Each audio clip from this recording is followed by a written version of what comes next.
Guys, back with another Portable Clint. Guys, I have an actor who I've known for a long time. I don't even know how long I've known him, but I've seen him many, many times in many waiting rooms. I love this dude. Ladies and gentlemen, Chris Coppola. Thank you. Whoa, whoa, whoa. We've arrived at the episode where we're going to jump the shark. Yes. You've done like 30, and well, now I'm here. 30, well, I've done like 70 something. Yeah, that's ridiculous. Can you believe that? We're jumping the shark with Coppola. But you know what, though? As Jim Meskimen, whose mom was Mrs. Cunningham, told me the other day on this, Chris, scoot up, dude. Why are you way back there, man? Jim Meskimen told me the Jumping the Shark episode was season 5. They went 11 seasons. Do you realize that? There was a lot more jumping of sharks. A lot more jumping of sharks. Yeah. Okay, Chris. First, we should point out this coffee situation. Look, I'm a little high maintenance. High maintenance. I'm a little high maintenance. French press today, only for you. I think he was jokingly saying that we coffee or water, and I said, "Well, yeah, hot coffee, please." And so he went overboard, and he's pressing it. Yeah, so I love pressed it just for you, just for you. Okay, Chris. Yeah. Let's go back. When did you think about becoming an actor? First of all, wait, hang on. I got to say this, because this is one of the very first conversations I had with you many years ago, and I'm sure a lot of people have had this conversation with you. Yeah. Chris Coppola. No relation. No relation. No relation. How often every do you day. ask that question? Every day? Every single day, or well, very early in the up, career. So maybe of it will stop Of course. people. No, it's fine. I mean, there's a little bit of... We're both in the same part of Brooklyn. Really? Then his family went to Francis Ford's family went to Detroit for a bit and then came back. Mine stayed in Brooklyn. There is some. When I first got in the business, I was a PA, right? So I was in San Francisco and I was working on this commercial, helping this director. And the director happened to have gone to film school with Francis Ford Coppola. Name drop. He was adamant that I was family. Okay. I'm like, no, I'm not family. I'm not family. So I'm fresh out of college, got a job on a set, moved up to San Francisco to study acting. And Francis Ford Coppola shows up at lunch to meet me and to go over our lineage. And it turns out that my great-grandfather was Rudolph Valentino's dance double. His grandfather was Rudolph Valentino's composer. We think those two gentlemen may have had a falling out. Really? Which may have led to the family splitting and not talking because we were both from the same part of Brooklyn. Interesting. Did not get me invited to Thanksgiving. Did not make anything easier. Did not put me in any... Right. But we did sort of suss out, this happened. Maybe. Yeah. I do get half off at the Vineyard. Do you really? I went to the Vineyard... Gosh, a handful of years ago with my wife. That's up north. Where? Yes, Napa Valley. Thank you. I put some wine on the counter to pay, and I put my credit card and my ID down. And they said, Mr. Coppola family gets half off. And I was like, of course we did. Of course. And so we brought up another case. And okay. When do you start thinking about acting in your life? Like for real? I think early on, but I think, I tell this to young actors, like, I think you got to whenever you get the courage is when it really starts, right? Whenever you get the balls to really do it.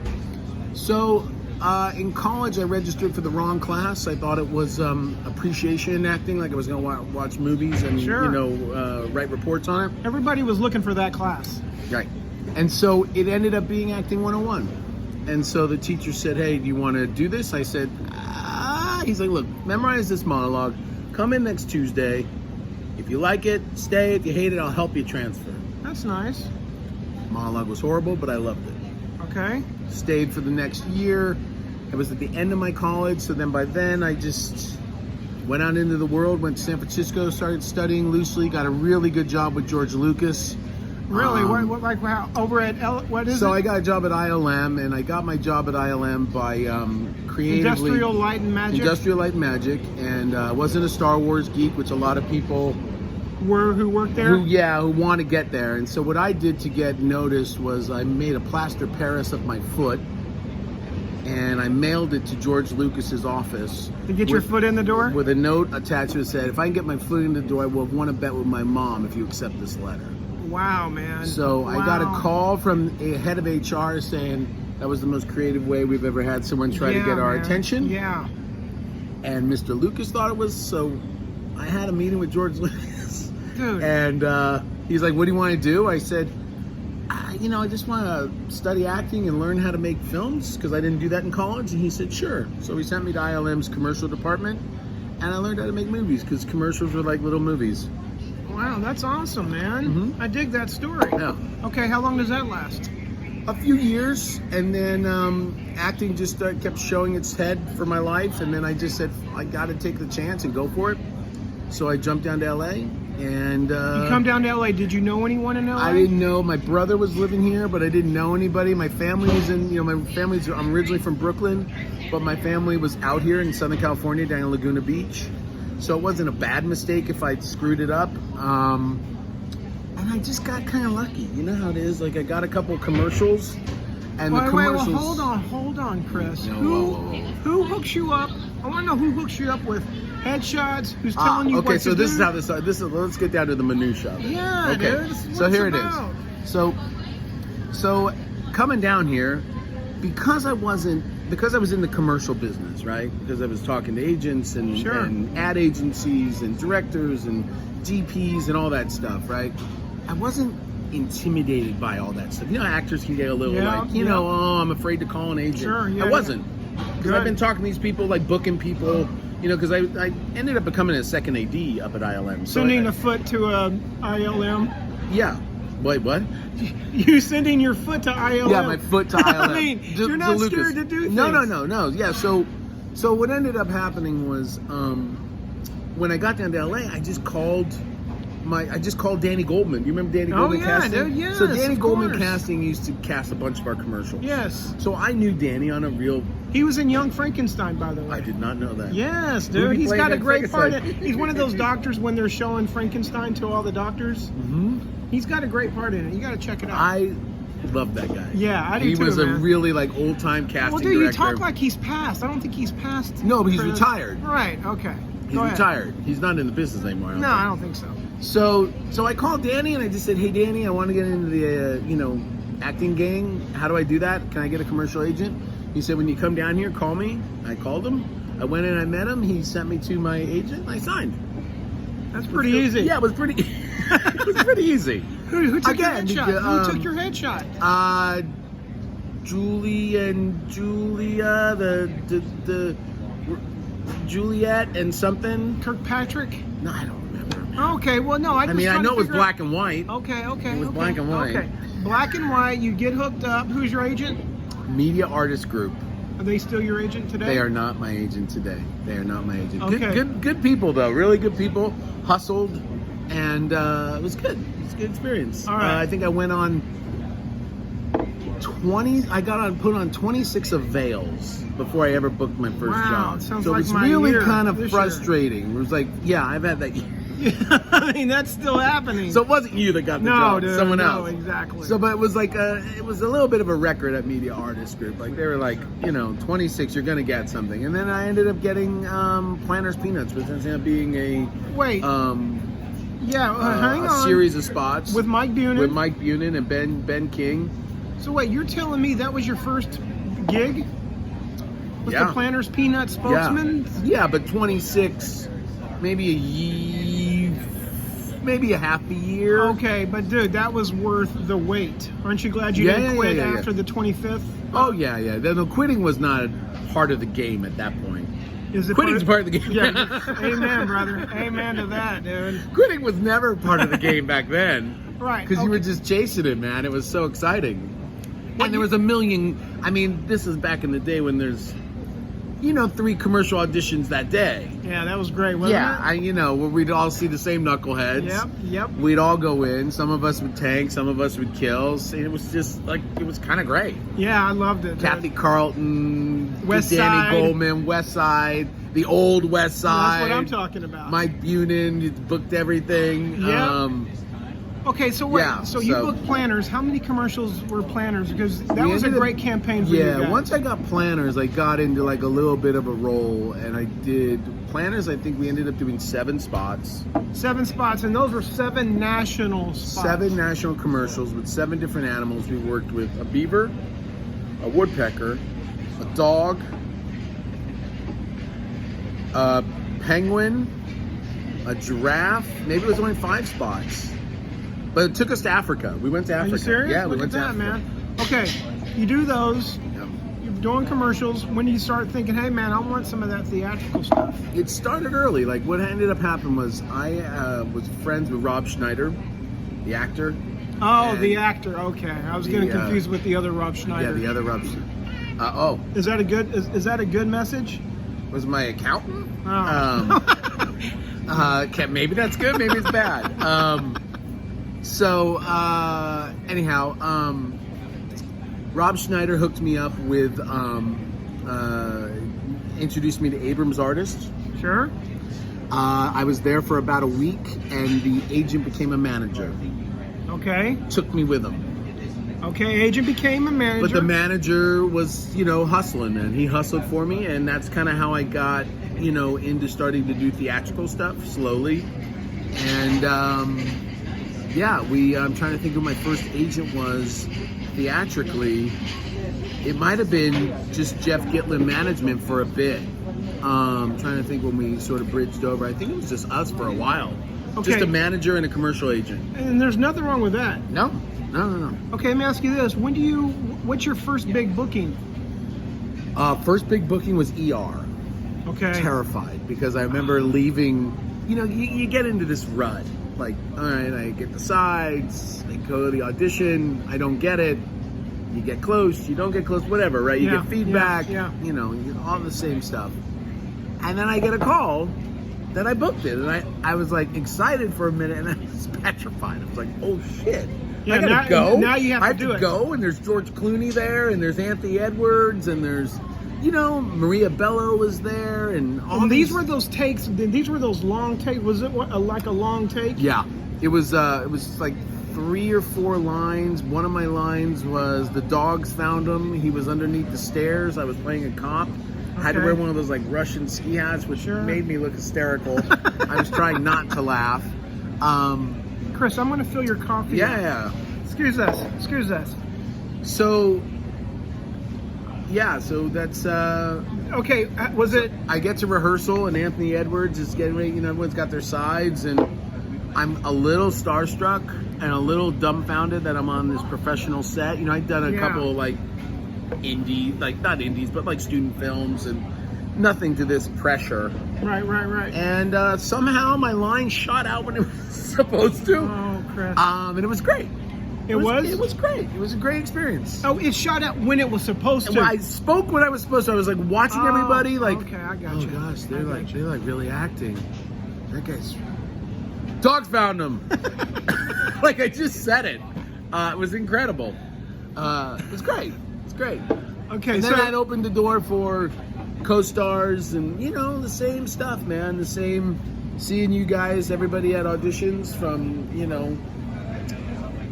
Chile to an NCIS or a CSI or something. Okay, when does Polar Express come about? Because would you say Polar Express was your biggest theatrical booking? At the time, for sure. So Polar Express happened. I auditioned, and I didn't think I did well. Who did you go audition for? I went and met with Victoria Burrows.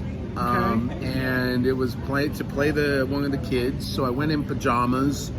I got like a onesie and I wore it. Did you really? Yeah. And I got there and there were some kids there, and one of the kids said to me, "Who are you reading for?" And I said, "Your part." His mom started laughing and then quickly stopped laughing because she was like, "Oh, he really is. He's wearing a onesie." I went in and it was a loose audition, but I did not think I went well. Did not think it went well. I went to my car and was severely disappointed with myself. Gave myself a complete beating verbally all the way home. Chris, hang on one second. Yeah.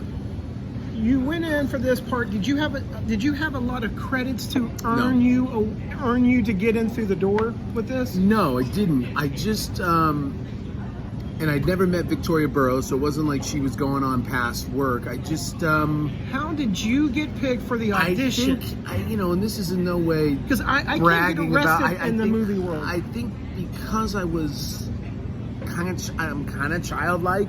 Yeah. That I think that and they weren't sure because it was a mocap movie. They weren't sure if they were going to go with kids. Wait, what do you mean mocap movie? Motion capture. So it was the first time motion capture was being used in movies. I believe it first started a little bit in video games, and then it moved on into movies. And Bob Zemeckis, director of Back to the Future and Forrest Gump, Sure. him and his team decided we were going to. I think the original plan was to make like 8 motion capture movies. So, and the first one was going to be Polar Express, and they had this. Their goals were set. We were going to make this a Christmas classic, which it became. It sure did. I love it. And so we just, I went in and read. Didn't do so hot. A lot of time went by, like 3 months. Really? Yeah. 4 So months. you're not even thinking about this anymore. I dropped Polar Express out of my brain and thought, well, I'm never going to do features because I did poorly. I'm never going to do features. Yeah. That was it always feels like, you're not going to get that chance again, which is not the truth. You're going to get that chance again. So I got a call from my agent, and she said, not my agent, my manager, call Victoria Burrows. So I called Victoria Burrows. Wait, your manager's telling you to call the casting director. That's your job. We're not supposed to call the casting director. No, she wanted me to call her. Okay. She was expecting my phone call. Wow, okay. So I call her. What were you thinking while dialing the phone? I did not even remember what Polar Express was. Okay. It's 3 months. I mean, it's I was so into my studying and acting, right? So the greatest thing about that was that I forgot a lot about auditions pretty quickly because the place I studied acting was 4 days a week. And so I was always either rehearsing because I usually was carrying 2 or 3 scenes. So I had a lot of responsibility with scene partners. I was also teaching children's theater at the time, so I had a lot of responsibilities on the weekends. So my time was filled with acting. So it was like, I just never had time to cry about an audition. That's great, man. So it was a great distraction. See, I don't do anything, so I do stay home and cry about that. But go ahead.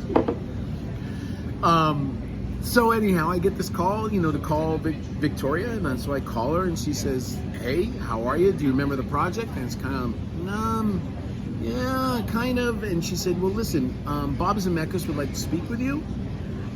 It's like, okay. So she transferred me to Bob Zemeckis. Is he Robert Zemeckis? No, she said Bob Zemeckis. Okay. I said Mr. Zemeckis there you when we go. got on the phone. Okay. He said, "Hey, Chris, how you doing? What's going on?" I said, "Hey, sir, how are you? So I'm thinking about hiring you in this movie." And I said, "Oh, okay. Are you familiar with it?" Still not remembering what it was. Right.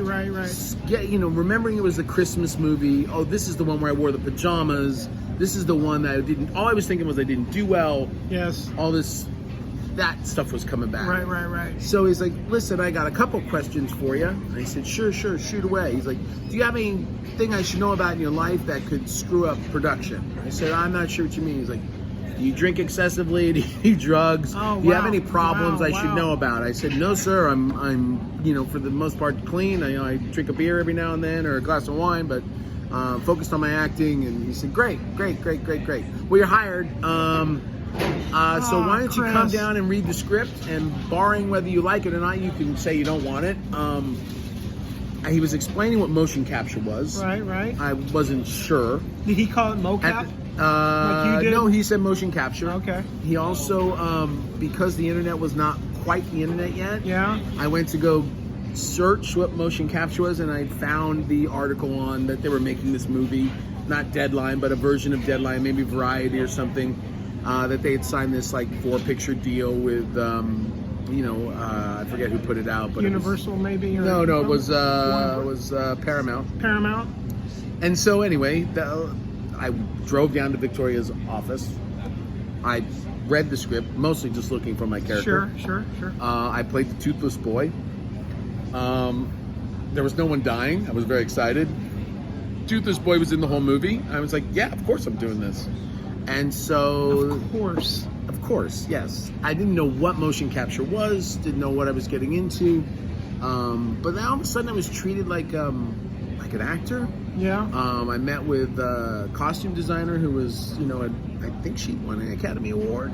And she was asking me my opinion Wait, which Chris, was are you terrifying. Well, no, that's great. Hang on one second. Are you wearing all green? So no. No, she's asking me what I want the character to look like that they're gonna make. Oh, really? So she's like, we have a cowboy motif that we're thinking for him, like Oh, cowboy wow. pajamas, and I'm like, Okay, oh, okay. awesome, and she's showing me, and then I got fitted for my wetsuit, my motion capture suit, Which is green, right?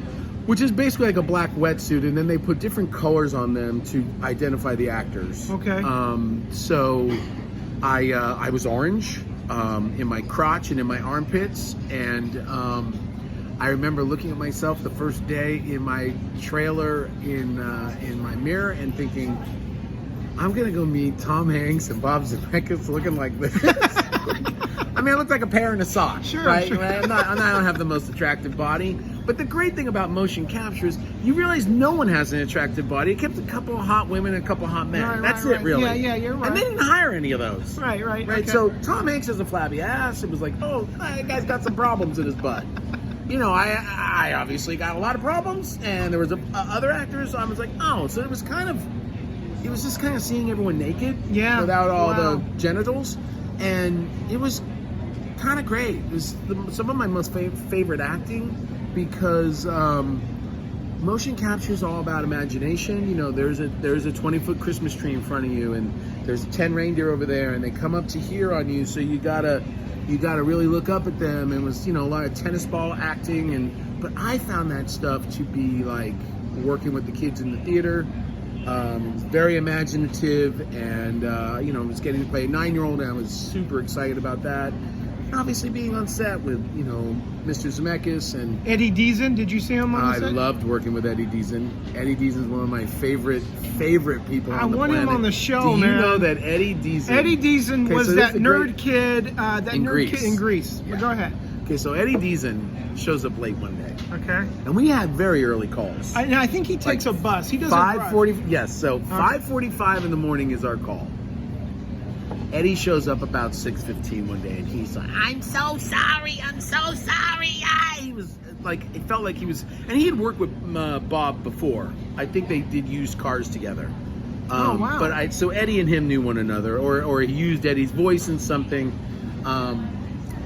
Bob said, Eddie, how are you getting here? He said, I take the bus. Bob Zemeckis said, Eddie, we're sending you a car every day to go home, Awesome. to get here. And Eddie every day at lunch would take an extra lunch for dinner. I mean, he's about the sweetest man in the world. Do you know he played Santa Claus at the mall at the Beverly Center? No way. Eddie did? One Christmas, he said, this was a few He years weighs before. about 100 pounds. I know, and he's all, and I got to work with Paul McCartney's kids. They sat on my lap. I was like, Eddie, you're incredible. Yeah, Incredible man. guy. He had forgotten how to memorize lines. Bob was like, no problem, we'll do some cue cards. And he was giant.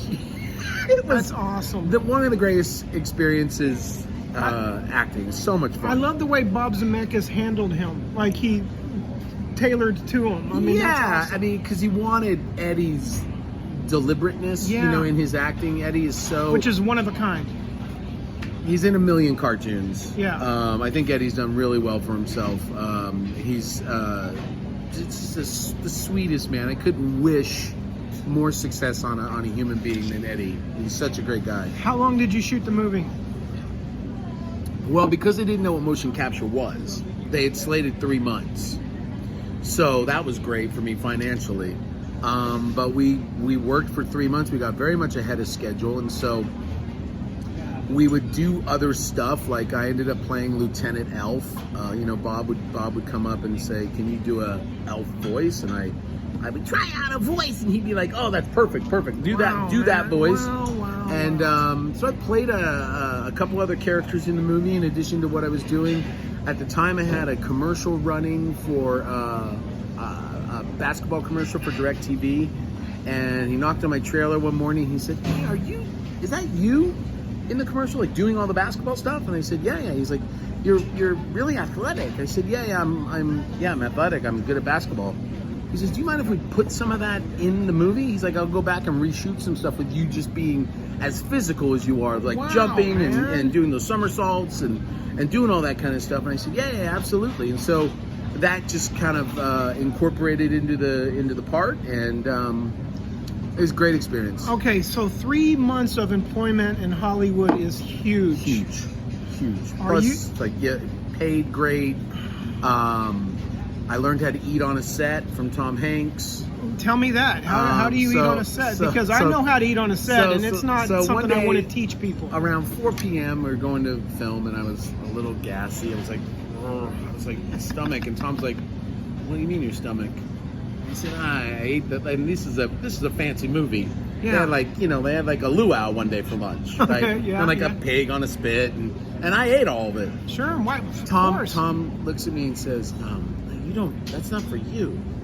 I said, "Excuse me?" He's like, "That's not for you. That's for the people who work hard." He's like, "We're actors. We tomorrow morning, meet me at my trailer at 5:30, and I'll teach you how to eat on set." Wow. So at 5:30, we're all there at 5:30, and so Tom's like, "Great, you're here. Let's go eat." So we got a cup of coffee and a hard-boiled egg and a piece of fruit. He says, "That's it." He's like, "Let's go. Let's get our stuff together." We got all the dots put on our face, which took about 2 hours at the time.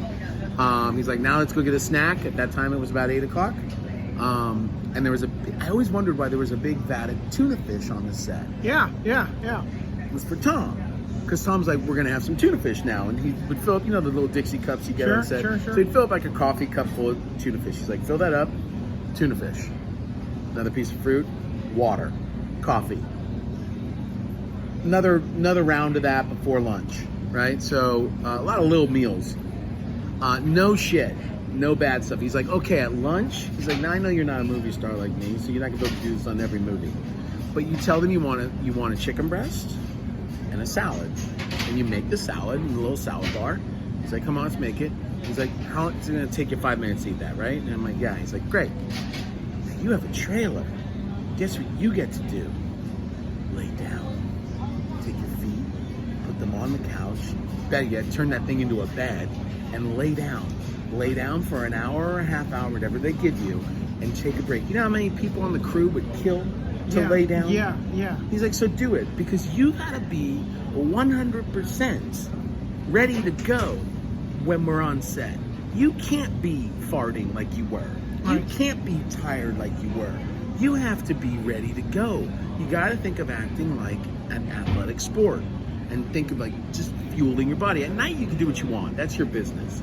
He's like, "But on set you have a responsibility to the crew to be ready to go. And if you're gassy, you're gonna slow things down. And we don't want things to go slow." And so that was sort of his Chris, I love mantra. this. This is one of my favorite stories to ever hear on this show. Oh, nice. I still try to, even if I'm on a little film and it doesn't have a fancy, setup, I still definitely go by those rules. I definitely eat little meals throughout the day. I don't snack on, I see people eating a Reese's peanut butter cup and a Diet Coke, and that stuff just gonna, it's delicious. Yeah.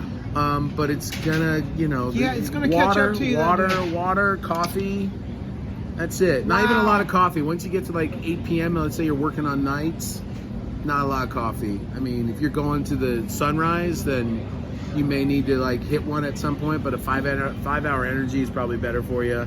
And a lot of water, a lot of water. Chris, thank you for that story. That's awesome. I need to hear I sound like I'm a fitness nut. I know, but and we I'm need not. to hear. But I know, but we need to hear that. Okay. But little stuff I learned from Tom Hanks. from Tom Hanks. You do that. Do you think your career's taken off after this?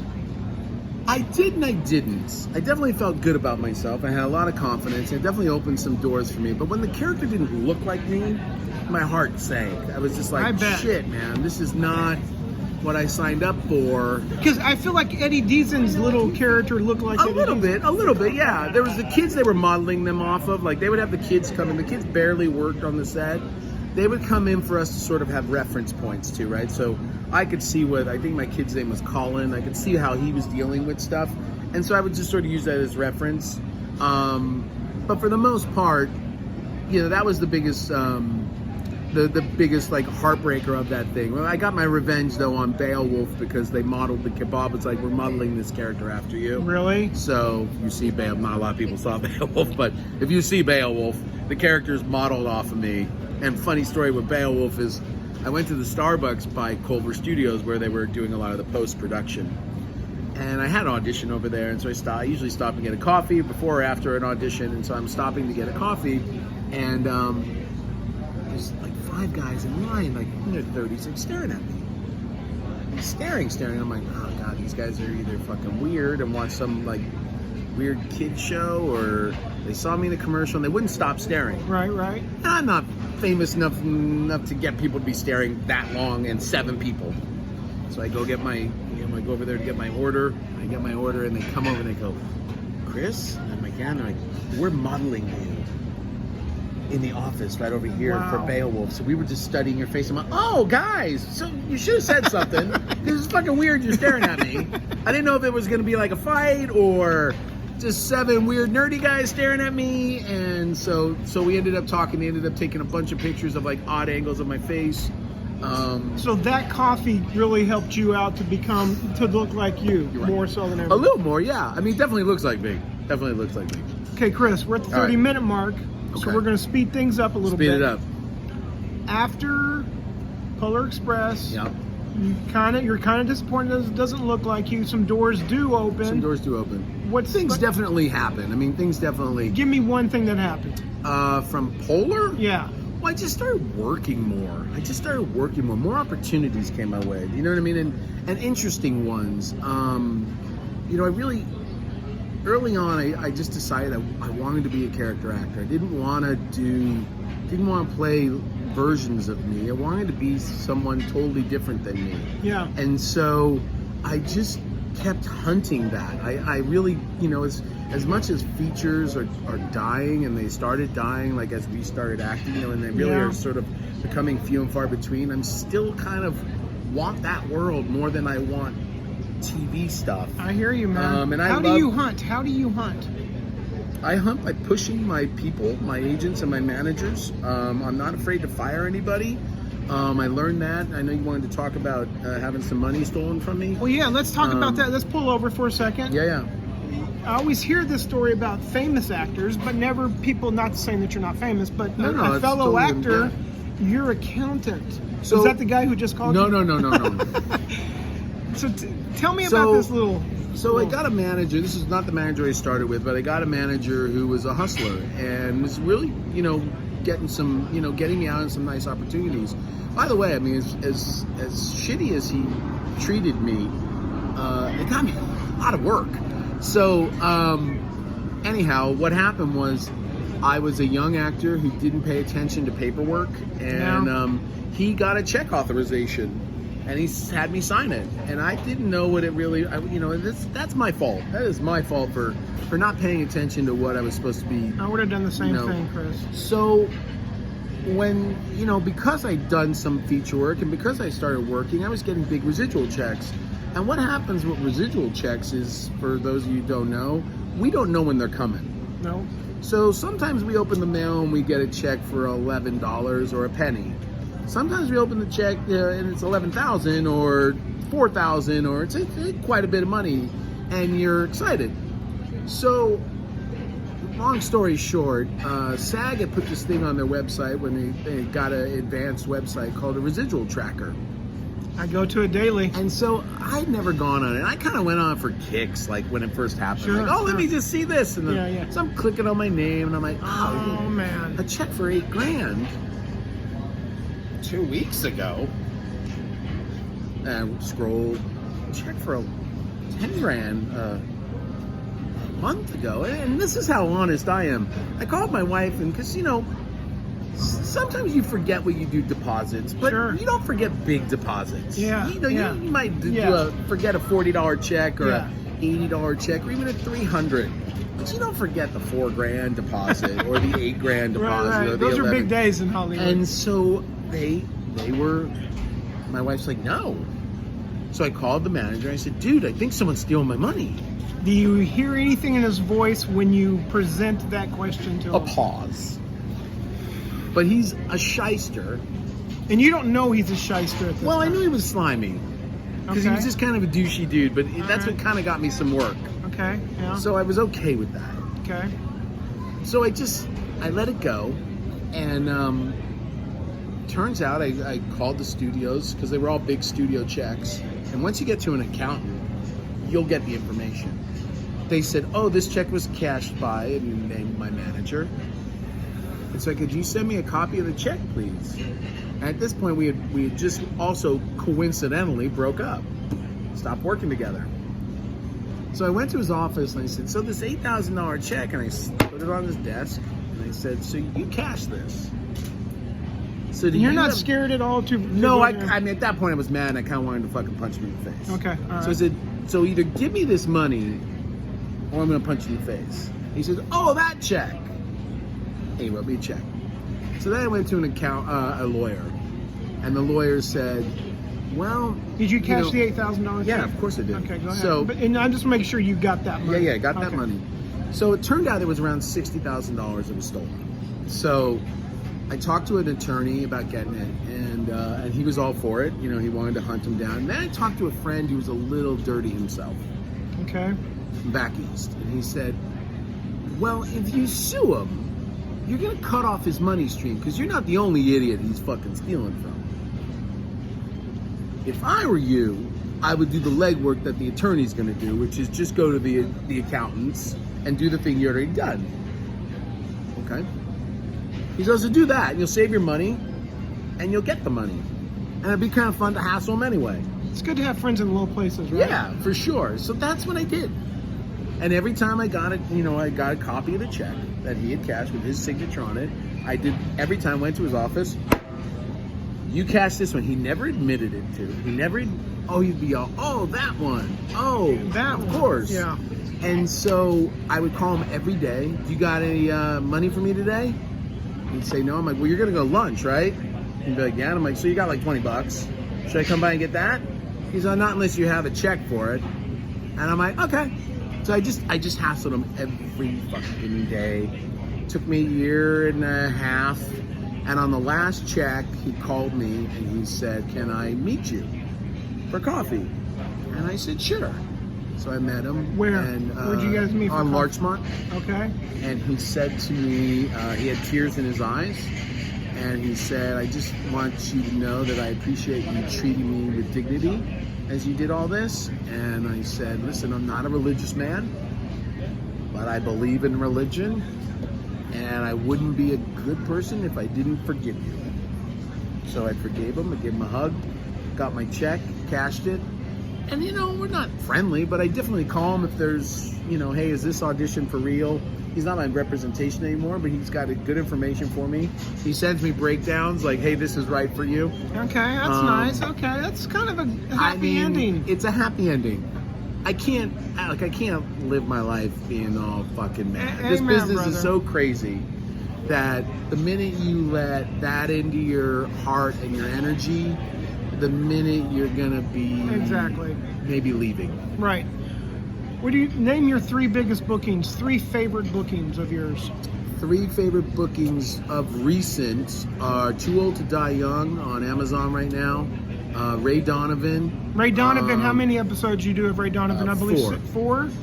Is that a good gig for you? Amazing gig. Got one of 2 people to ever get cast off just a reel. Really? And the story, would you have a second for that story? Please, I sure do. So, they're trying to cast this role for the new season, and luckily for me, Liev Schreiber is directing the first episode. How awesome is he? It's incredible. Okay, go ahead. And he's the one who told me this story. So he doesn't like auditions. He doesn't like putting actors through it. He doesn't like the experience of it. He doesn't like sitting in the room. And he's like, is there any other way to do it in casting? He's like, no, you can look at demo reels. And he's like, oh, fucking demo reels? He got mad at demo reels, and the casting sent him a list of demo reels. And he said, he's like, I got mad at looking at all the, I was just mad. I was like looking at all the, he's like, all the names were irritating me. He's like, and then it's like your name. And I was like, he's like, I got especially irritated with you. He's like, look at this guy, Coppola. This fucking guy. And he clicks on me. And he watches my reel. And he said, this might be the best acting I've ever seen. He watched it again. Wow. Then he called in his then wife, Naomi Watts. He's like, would you watch this? He's like, am I delusional or is this good? She's like, no, it's really good. He's like, great. So he picked up the phone and he called casting. He's like, I want to hire this guy, Chris Awesome. Coppola. And they're like, Chris is great, but don't you want to read him first? No, I want to hire. Can I just hire him? I'm the director, right? And they said, yeah, but this is Ray Donovan. We don't do things that way. We have everyone read. And he's like, no, I don't want to sit around and watch people read. I just want to hire this guy. Yes. And so I get a call like a week later from my manager saying they put you aside for these dates. I was like, holy shit, seriously? And then I get invited to the table read, and I go up to, male casting director. Oh God, I'm gonna remember his name when I leave. I go up to him, I go, so thank you for getting me this. He's like, oh, I didn't get you this. I actually told them to read you. And I said, what? He's like, no, you'll see. So I sit down, and my first scene's with John Voight in the table read. I'm nervous as can be. And Liev comes over and squeezes me and goes, I love your reel. Awesome. Chris. And then, I was on Ray Donovan. So Ray Donovan and then Wimpy Kid last year. Wimpy Kid, that's big for you. That was a night. You were the main bad guy in that. Main correct? bad Beardo. The Too Young to Die, what's it called? Too Old to Die Young. That's An amazing experience. That's with the actor that I love. Miles Teller. Miles Teller. How awesome is he? And be honest. I mean, I'm not telling you. Miles is great. He we got along when one day he had I guess he was very sick and he was making a real big deal about it. And he just kept complaining about it. But he was being a trooper and working, and when you have a cold, you have a cold. But he got a little dramatic and said, we're going to need to take a half hour because I'm going to need a nurse to come and give me an IV. And so he got up to leave, and the crew's watching him. The director and I were getting ready to talk, and I went to go stand up, and I went, oh God, I'm getting dizzy. I'm going to need a nurse to get an IV. I'm going to need an IV. I'm very nervous, and my nose is running, and I'm feeling sick. And he stared at me, and the crew laughed. And he was a little irritated. Gee, I wonder why. But then he showed up the next day, and he's like, I thought a lot about your joke. And I said, wow. Oh, I appreciate that you at least thought about it. He's like, I meant no ill will, man. I was just giving you a hard time. You weren't gonna die. It's not like you had cancer, you had a flu. And he's like, yeah, no, we're good. Chris, but I appreciate you having the guts to do something like that. I had to loosen it up. I mean, it's too short of lifespan as an actor to not treat everyone as equals. I would do that to you. You would probably do that to me. I would. And so my instincts came out. I felt comfortable enough on that set. This is one of the best experiences acting wise I have ever had. I didn't know who Nicholas Winding Refn was, the director. I don't know who it is. Yeah, he directed Drive. He's a big deal director, I like him. and I think it helped that I didn't know who he was when I went into the audition. I had no idea, and I think he liked that I didn't know who he was. Yeah. And about the second episode, he's like, "You have made this your own, and so you can say whatever you want. If I don't like it, I'll edit you." He's like, "But I'm liking everything I would add little bits to a sentence or two. You know what I mean? I'd either punch it up at the beginning or punch it up at the end, and." My character was obsessed with his penis, so I was always talking about jerking off, and I was kind of a sexist and a misogynist and a forever Trumper, and I was, just kind of all these things that I'm not, and so it was fun to play that stuff, and I just added it anywhere I got a chance. Okay, quick questions. Worst time in Hollywood? Worst time in Hollywood on a kid show. On a kid show? A specific kid show? Yeah. Can you say? Or it was the showrunner at the table read. I was coming in. It was during the World Cup, and I went and watched an early soccer game with a friend, and I didn't even really think that too much of this job. I was like, I didn't even know it was. I didn't know it was the pilot. I just thought I was hired. Okay. And so as I'm walking into the table read, I had a hat on, like I forget, like a sports hat, like a team of some kind. And he said, no. And I'm walking to the table read, and this showrunner comes and takes my hat off, and he puts a banana in my hand. He says, I want you to do this banana bit. I'm like, who are you? What's going on? And so then I fucked up the banana bit because I didn't know what he wanted me to do with it. Man. I was kind of reading cold, and I'm like reading and peeling a banana, and I'm like, wait, is this where you want the banana thing?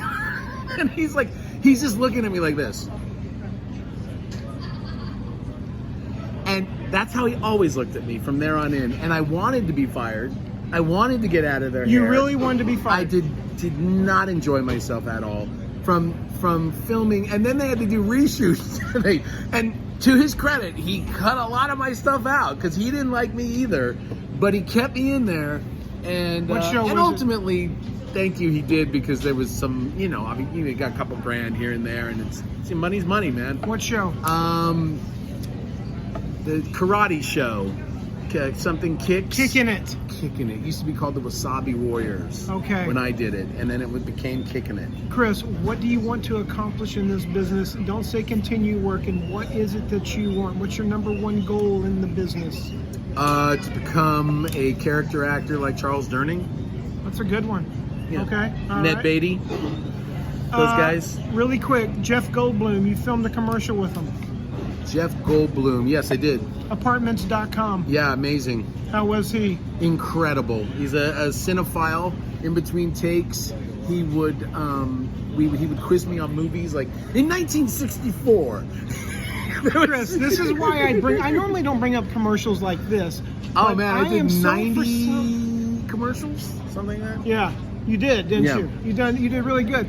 But for some reason, Jeff Goldblum always stands out to me. And I was like, man, I would love to work with Jeff Goldblum. For some reason. Such an awesome. We improvised the whole spot, and we got to a point where it was just Jeff and I improvising. We were not plugging. You're on a green screen, right? You're just Yeah, we're not, but I'm not plugging the product. Like he's all, "What's your name?" I'm all, "Julio," and he's all, "Julio's gonna need an apartment. He must be an immigrant." And so we would just start, and the director would say, he would let us go for minutes. He'd go, "Cut," so we can't use any of that.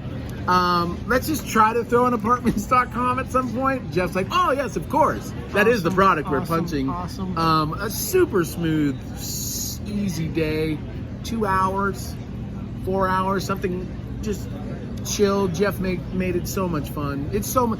I love when I get to do commercials still. I mean, I miss them. I did a spot a couple years ago, Ponies, which was great. Ponies inside an engine, and I just love the kookiness of them. I would do them no matter how successful I got. I hear you on that. I love the process of it. I think it's fun to get together with a bunch of people. I love to sell shit. Second to last thing. We've never worked together. I don't think we have. No. A lot of rooms sat and talked. Yeah, a lot of rooms. Okay, Chris, best piece of acting advice that you've learned along the way besides the Tom Hanks how to eat on a set? Love it. If you don't love it, you're gonna quit. I teach acting right now, and that's what I tell my students. You know, see a lot of new people come into this town, and they look just like Clint did or I did 20-something years ago, or any one of our friends, and they got a little gleam in their eye, and they're excited, and they see a big future ahead of them, and they may have one, and that is great, but this place is like trying to go out on a big day surfing. The waves are just going to hit you and hit you and hit you and hit you. You're going to feel like you're going to drown. But if you love it, you'll get through that surf and you'll get out to the waves and you'll be able to ride. But Amen, if brother. you don't love it, okay, Chris, answer out. this question really quick, okay? yeah. We got to end this in 1 minute. I mean, we really don't, but Chris, what if I love it, but I am so scared about messing up a take? What does that mean? Do not worry about messing up a take. It's called a take for a reason. It's one take or two takes or three takes. It's okay. I mean, sometimes there's pressure in it. I always like to liken it to when they get to me or Clint or anyone who's in the scene and they're the ones who are pushing the scene. I liken it to being on the 1 yard line, and they've called me in because John Riggins needs to just punch it in. Like, we just need to punch it in. Like, that's all our job is. We don't need to throw it 50 yards. Our job is just to punch in that take, right? Sometimes you're 10 yards out, but most of the time it's a yard in. And so you just got to punch it in.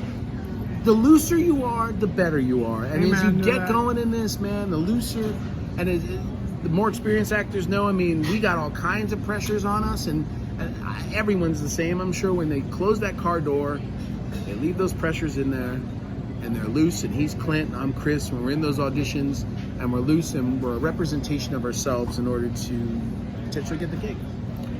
Chris, anything else before we shut it down that I need to know about you? No. Chris. No, I got 2 dogs and a kid and a wife. And I'm going to be a mime for Halloween. Are you? Yeah. All right, Chris, last thing.